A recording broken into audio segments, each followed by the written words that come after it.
de gracia. Qué palabra más preciosa para describir otra palabra tan hermosa, ¿verdad? Porque en realidad la gracia de nuestro Dios es tan difícil de describir porque es tan grandiosa.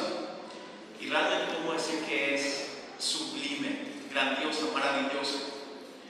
Llegamos a nuestra tercera semana en nuestra serie de mensajes que hemos titulado Solo por Fundamentos de la Fe Evangélica, y hoy nos toca hablar de la gracia. En realidad la fe y la gracia están muy ligadas. Somos, dice la palabra, salvos por gracia por medio de la fe. ¿Y qué es la gracia? Normalmente la forma más rápida de describir la gracia es que es un regalo. Pero la gracia, cuando la relacionamos con lo que Dios ha hecho, es mucho más radical que decir simplemente es un regalo. La gracia es simplemente algo total y radicalmente inmerecido. Cuando escuchamos gracia, tenemos que entender que es algo completamente inmerecido. Ahora, ¿qué significa solo por gracia? Que es el título de nuestro mensaje hoy. ¿Por qué solo por? ¿Por qué esta frase la añadimos cuando vamos a describir la gracia? En términos generales se relaciona también con nuestra justificación y con que ella no es por obras, sino por lo que Dios hizo, y recibimos nuestra justificación como algo completamente gratuito e inmerecido. Y la pregunta es, ¿esto lo creemos solamente nosotros los evangélicos? No, también los católicos romanos. La diferencia radica, al igual que con la justificación por fe, en que los evangélicos sostenemos que la salvación es enteramente por gracia, aparte de nuestras obras. Las obras siendo una consecuencia del obrar de la gracia en nosotros y no una condición para que encontremos la gracia. Alguien describió de la siguiente manera lo que produce la gracia y la diferencia con la religión simplemente. La religión dice, haz el bien y serás aceptado. La gracia dice, eres aceptado y por lo tanto estás libre para hacer el bien. Toda religión nos dice, vas a hacer el bien y ahí vas a ver si vas a ser aceptado. La gracia del Señor en el Evangelio de Cristo nos dice, Él hizo todo. Tenés la libertad de poder hacer el bien. Ahora, hoy quiero ir más allá de este punto en nuestra discusión de la gracia y mencionar tal vez la diferencia más radical entre los católicos romanos y nosotros los evangélicos. No se trata de la presencia o la necesidad de la gracia. Se trata de la manera en que la gracia ocurre, se mueve o logra su propósito. ¿Cuál es la gran diferencia? Es cierto, podemos encontrar muchas diferencias, pero si escarbamos vamos a encontrar en el centro esta diferencia. La Iglesia evangélica sostiene que su misión es dar testimonio o apuntar a la gracia y que necesita de esta misma gracia para cumplir la misión. La Iglesia Católica cree que su misión de administrar o ser el canal de la gracia por medio de los sacramentos está dada. Es algo que ocurre siempre. Es casi como si Dios hubiese delegado a la Iglesia la administración de su gracia. Ahí está la gran diferencia. Esta es la gran diferencia. Nosotros sostenemos que aunque la Iglesia tiene una misión sublime, solo el Espíritu Santo de Dios puede administrar o transmitir la gracia. Y aunque utiliza como medio la Iglesia, retiene su libertad de acción independientemente de lo que la Iglesia y sus ministros hagan. No significa que la Iglesia no pueda convertirse en un medio de gracia. Significa que la Iglesia necesita de la gracia para poder hacer esto.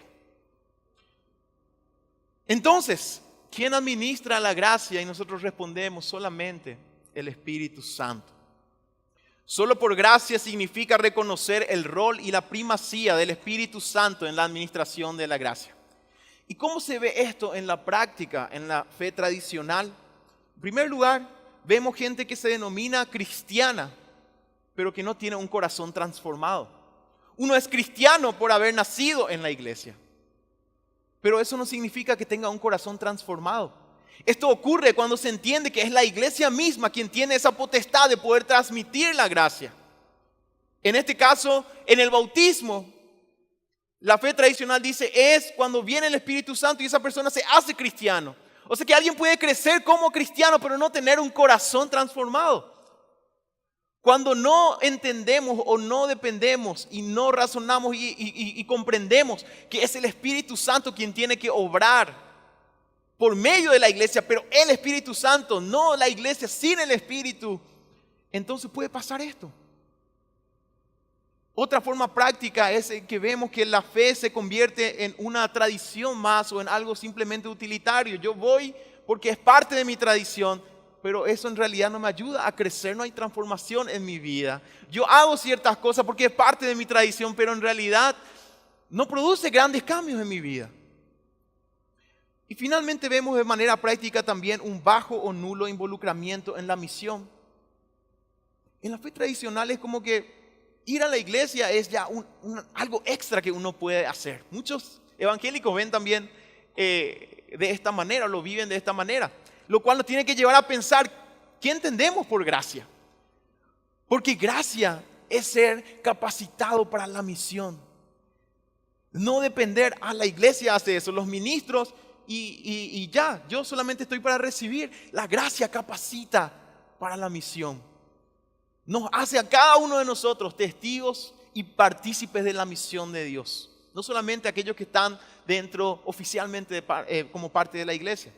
Y hoy quiero ver con ustedes un texto que nos enseña de qué manera la doctrina de solo por gracia moldea nuestra forma de vivir como cristianos. Y quiero ir con ustedes a la carta del apóstol Pablo a Tito, capítulo 3, y vamos a leer los versículos 3 al 8. Tito, capítulo 3, versículos 3 al 8. Dice la palabra de Dios: porque nosotros también éramos en otro tiempo insensatos, rebeldes, extraviados, esclavos de concupiscencias y deleites diversos, viviendo en malicia y envidia, aborrecibles y aborreciéndonos unos a otros. Pero cuando se manifestó la bondad de Dios nuestro Salvador y su amor para con los hombres, nos salvó, no por obras de justicia que nosotros hubiéramos hecho, sino por su misericordia, por el lavamiento de la regeneración y por la renovación en el Espíritu Santo, el cual derramó en nosotros abundantemente por Jesucristo nuestro Salvador, para que justificados por su gracia viniésemos a ser herederos conforme a la esperanza de la vida eterna.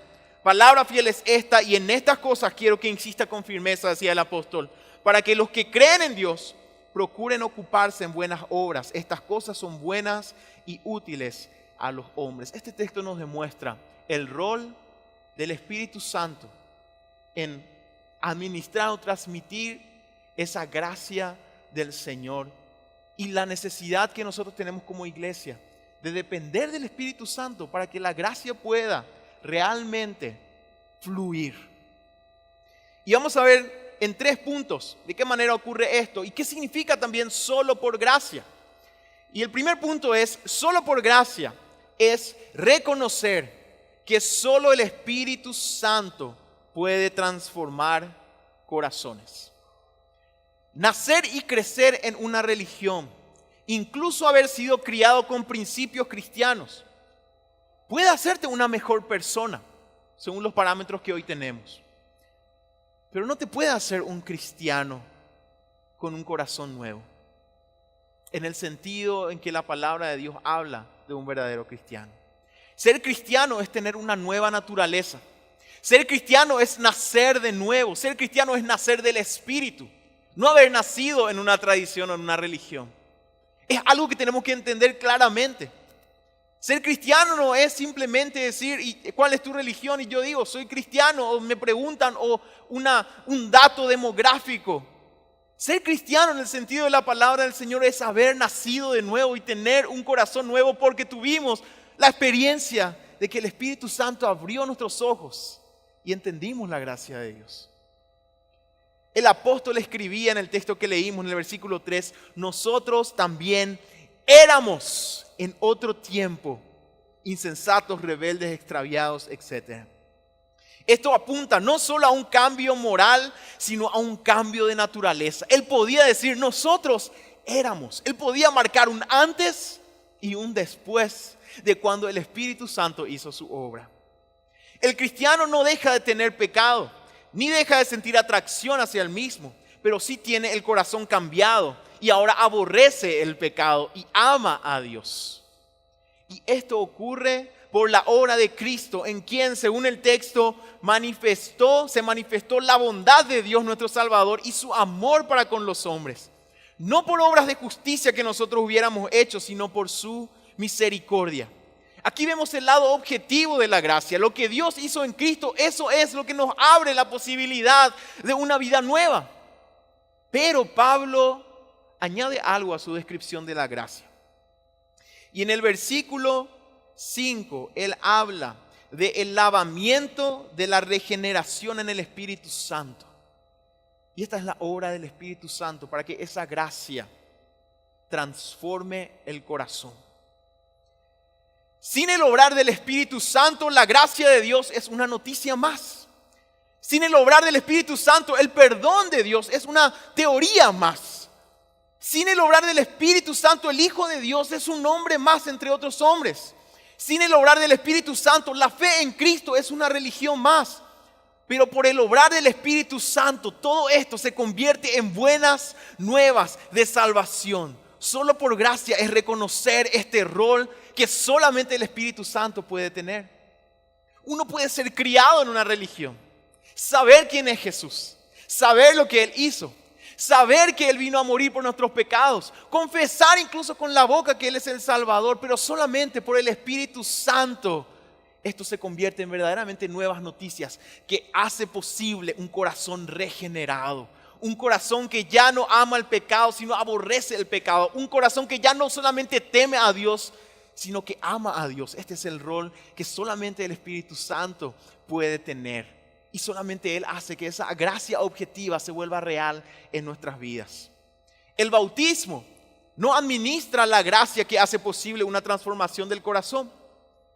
Nosotros tenemos gente bautizada en el nombre del Padre, del Hijo y del Espíritu Santo. Y hablo de la fe tradicional como muchas veces también en la misma iglesia evangélica, pero que aún no tiene un corazón regenerado. Tal vez lo hizo por emoción, o en el caso de la fe tradicional, fue bautizado por el deseo y la voluntad de sus padres. Pero haber sido bautizado no significa que tenés un corazón regenerado, porque eso solamente lo puede hacer el Espíritu Santo abriéndote los ojos para que puedas entender la gracia del Señor y el obrar del Espíritu Santo para que pueda renovar tu corazón. Éramos marca un antes y un después, por lo que la regeneración del Espíritu Santo es algo que no ocurre sin que aquel que es regenerado sea consciente. Es por eso que para nosotros el bautismo no necesita confirmación. El bautismo es la confirmación de que nosotros vemos esta persona ha verdaderamente sido regenerada por el Espíritu Santo. Por eso confiesa a Jesús como su Salvador y tiene una nueva naturaleza. Como iglesia no tenemos por qué no administrar el bautismo. Va a ser la confirmación de lo que el Espíritu ya hizo en su vida. Según cuenta la historia, cuando los españoles vinieron a América Latina a conquistar las tierras, los reyes, los famosos reyes católicos, habrán escuchado eso en los libros de historia, habrán leído algo de eso. Ellos dijeron, bueno, tenemos que evangelizarle a los nativos. Y entonces los conquistadores, que en sus inicios muchos de ellos ni siquiera eran religiosos, recibieron el poder de evangelizar a los nativos en las tierras de América Latina. ¿Y cómo lo hicieron? Bueno, ellos dijeron, por Dios, por medio del rey y del papa que le confirió esta potestad, esta tierra es de España porque Dios lo quiso así. Y entonces lo que ellos decían es, acepten esto que viene de Dios y conviértanse al cristianismo. Y ellos hacían esto antes de usar la espada. Esa fue la orden a la hora de venir y a conquistar las tierras. Primero se tenía que decirle claramente a los nativos que la tierra era dada por Dios a los españoles y que ellos tenían que convertirse a la fe y que no había problema. Y si ellos se oponían, entonces iba a venir la espada. ¿Saben cómo hicieron esto? Los españoles y aquellos mandados también para este rol, esta función, presentaron a los nativos que ni siquiera hablaban castellano, y porque en ese entonces la lengua oficial religiosa era el latín, ellos leían todo esto en latín a los indígenas. Y obviamente ellos no entendían y muchos de ellos se opusieron. Entonces fue la espada, según muchos historiadores, la que convirtió a los nativos a la fe católico-romana. Porque ellos tenían que hacer esto, le ponían, según dicen ahí, les reunían a todos amablemente y les leían en latín lo que ellos tenían que hacer. Solamente el Espíritu Santo puede transformar corazones. La espada puede moldear.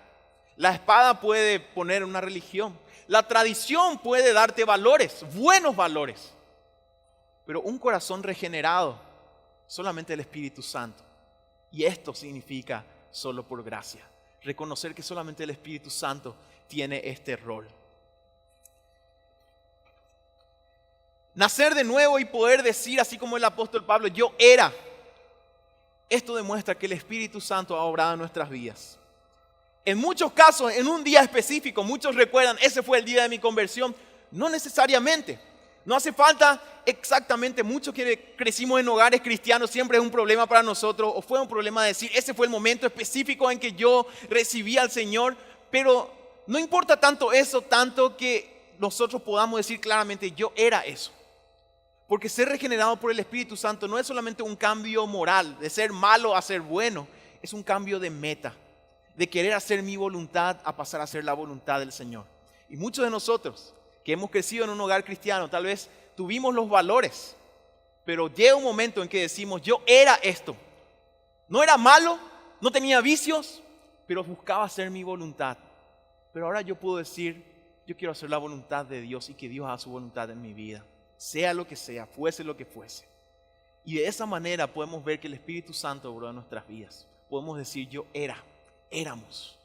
Y un segundo punto, solo por gracia, es reconocer que solo el Espíritu Santo puede producir crecimiento. El apóstol Pablo decía, Dios da el crecimiento. Los frutos son del Espíritu. Cuando él describe los frutos, no dice los frutos de la religión cristiana, los frutos de la fe tradicional, los frutos de los valores cristianos. El apóstol Pablo habla de los frutos del Espíritu.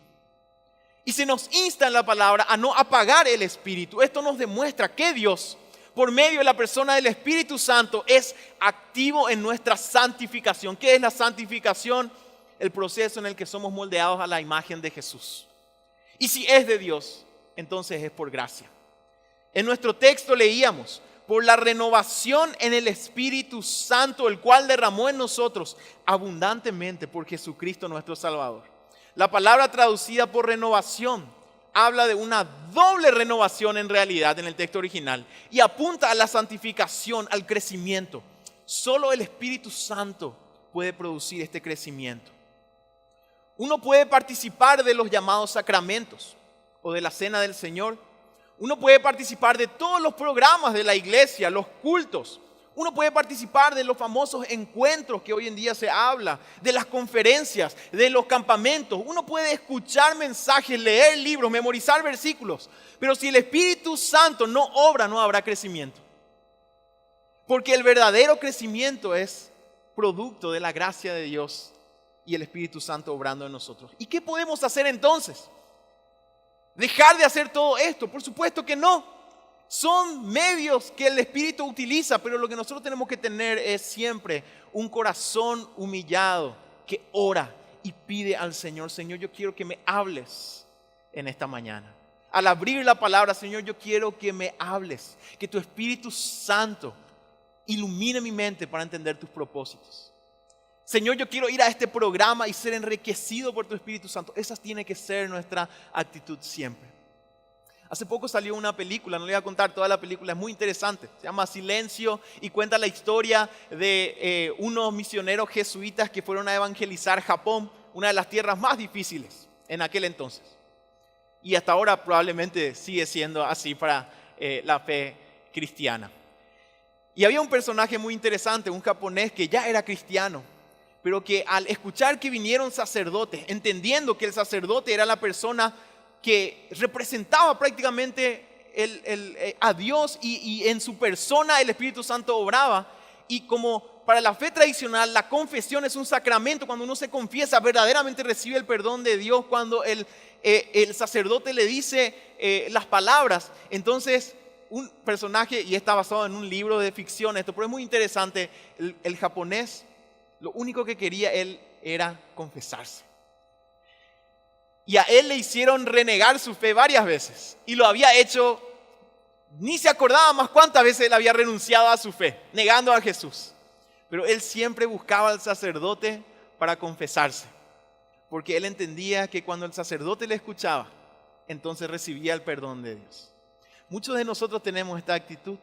Pensamos que al asistir a un programa o buscar cierto mensaje o hacer tal cosa, eso es lo que va a producir en nosotros cambio. Pero solamente el Espíritu Santo puede producir verdadero cambio en nuestras vidas. Y por eso tenemos que buscar en humildad que todo lo que hagamos podamos darle ese lugar al Espíritu Santo de Dios para que nos renueve y nos transforme. No estás creciendo. No se trata de asistir a más cultos, de escuchar más mensajes, de ir a más programas. No estás creciendo. Se trata de arrodillarte, postrarte y pedirle al Señor que por medio de su Espíritu Santo pueda producir transformación en tu vida. Solo por gracia es reconocer este rol del Espíritu Santo. Y vamos a ir a un último punto. Solo por gracia es reconocer que el Espíritu Santo capacita para la misión. Decía el apóstol, palabra fiel es esta, y en estas cosas quiero que insista con firmeza para que los que creen en Dios procuren ocuparse en buenas obras. Estas cosas son buenas y útiles a los hombres. Esto significa misión. Solo por gracia no significa que la iglesia y los ministros lo hacen todo por nosotros y estamos acá solamente para recibir. Solo por gracia significa que somos partícipes de la misión de Dios, que cada uno de nosotros tiene el Espíritu Santo y por lo tanto eso nos capacita para ser partícipes de la misión de Dios por su gracia. Primera de Corintios capítulo 12, versículos 7 al 9 dice lo siguiente: pero a cada uno le es dada la manifestación del Espíritu para provecho.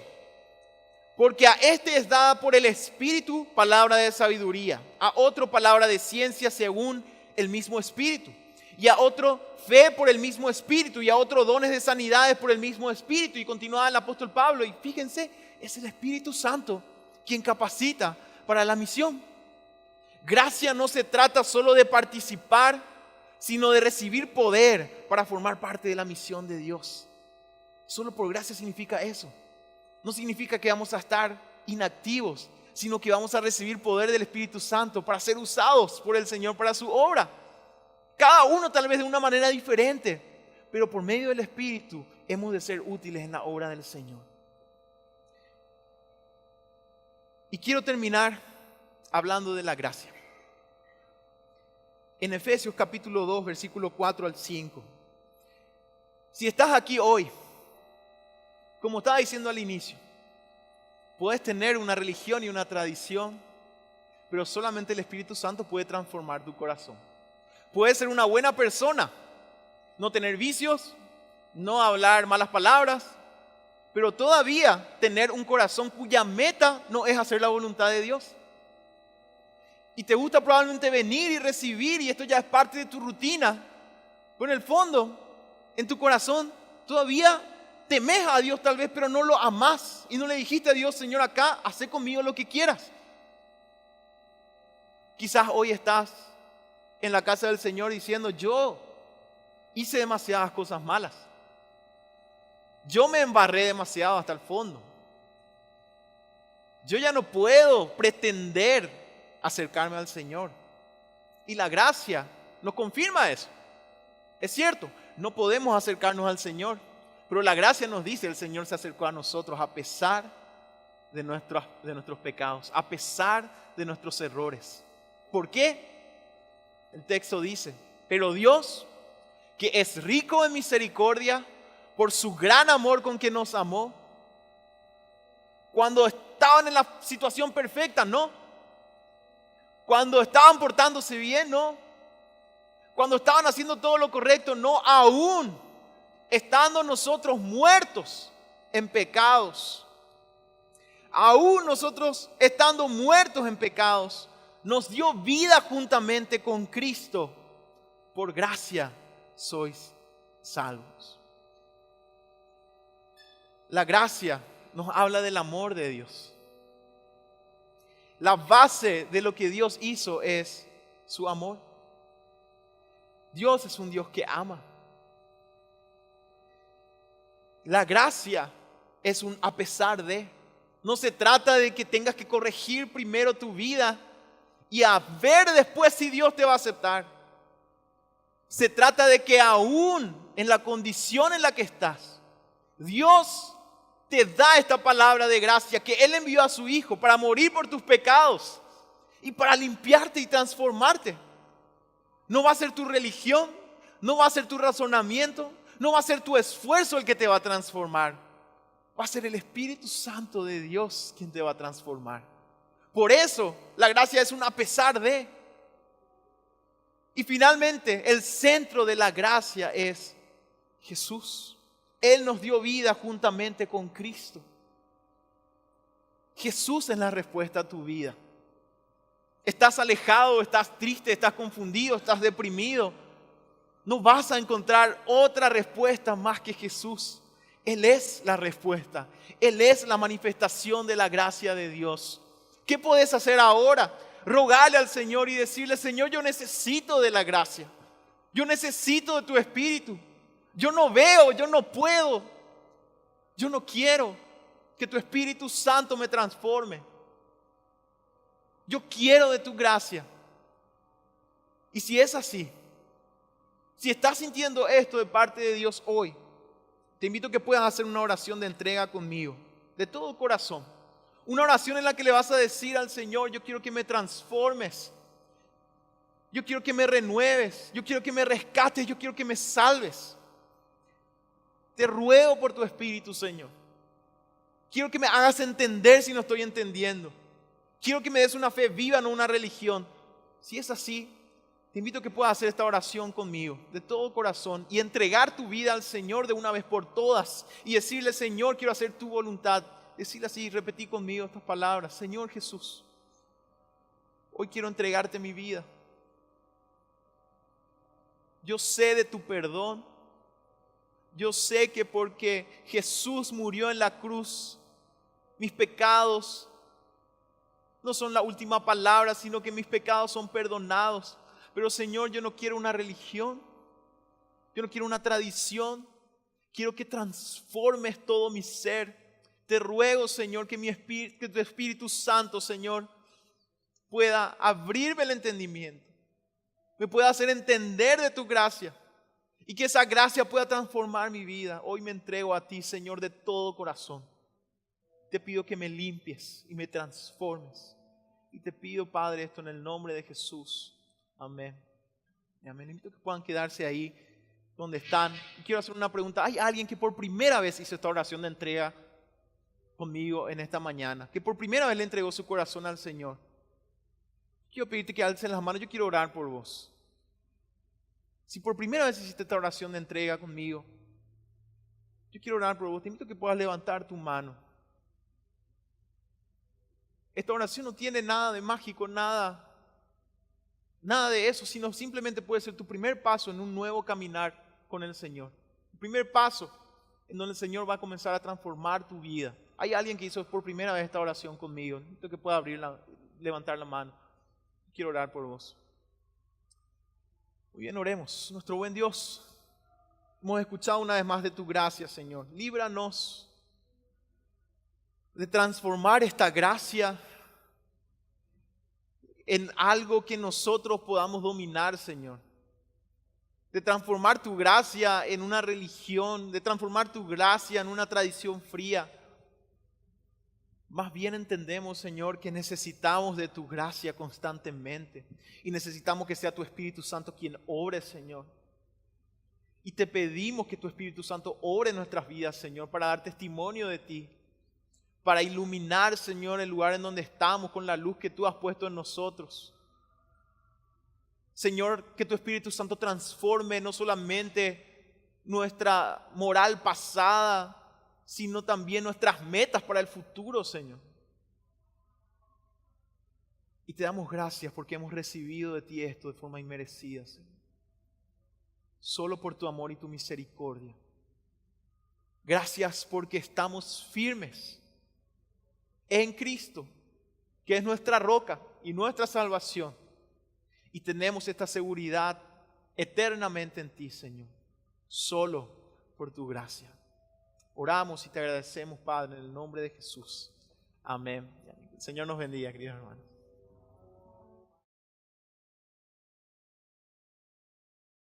Porque para que haya una justificación tiene que haber un culpable. Y ese culpable somos nosotros. Pero a través de Cristo somos hallados justos delante de Dios. Gloria al Señor. Porque por medio de la fe en Cristo somos hallados justos